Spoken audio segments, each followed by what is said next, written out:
MIDC police station हद्दीत दिनांक 21/5/2026 रोजी सायंकाळी 10:30च्या सुमारास नैजंदिकी परिसरात मौलाना चौक या ठिकाणी भांडण झालेले.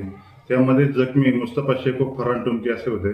त्यामध्ये आरोपी सईद मखदूम शेख व जैद शानू शेख यांनी लोखंडी कोयता आणि लोखंडी पाईप यांनी फिर्यादी यांना मारहाण केली होती.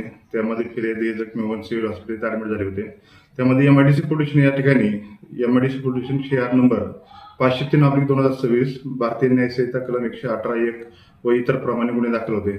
त्यामध्ये आरोपी नामे सईद मखदूम शेख हा आज रोजी नैजंदिकी परिसरात असल्याबाबत आम्हाला बातमीदारामार्फत मिळून आल्याने माहिती समजल्याने आम्ही स्वतः आमचे पोलीस स्टाफ असे आम्ही जाऊन नैजंदिकी परिसरात त्या आरोपीचा शोध घेऊन त्याला ताब्यात घेऊन MIDC पोलीस स्टेशन आणलेले आहे. त्याच्यावरती पुढील कारवाई चालू आहे. सर, त्याची देण काढली. देण म्हणजे त्याला आम्ही शोध घेण्यासाठी नैजंदिकी परिसरात गेलो होतो. आम्ही त्याचा शोध घेत असताना आमच्या गाड्या एकीकडे आणि त्याला शोध घेत असताना तो दुसरीकडे मिळून आले नाही. त्याला गाड्यापर्यंत घेऊन येण्यासाठी आम्ही चालत पायी घेऊन आलो आहे. आरोपीची काय पार्श्वभूमी? आरोपी गुन्ह्याबाबतची पार्श्वभूमी मिळून येत नाही, परंतु ते जे थोडं त्या परिसरामध्ये दहशत निर्माण करणे किंवा ते वादग्रस्त टाकणे, लोकांना धमकवणे अशी पार्श्वभूमी ते मिळून येत आहे. त्याच्याबाबत आम्ही कठोरात कठोर कारवाई करण्याची तयारी केली. टोटल आरोपी किती आहेत?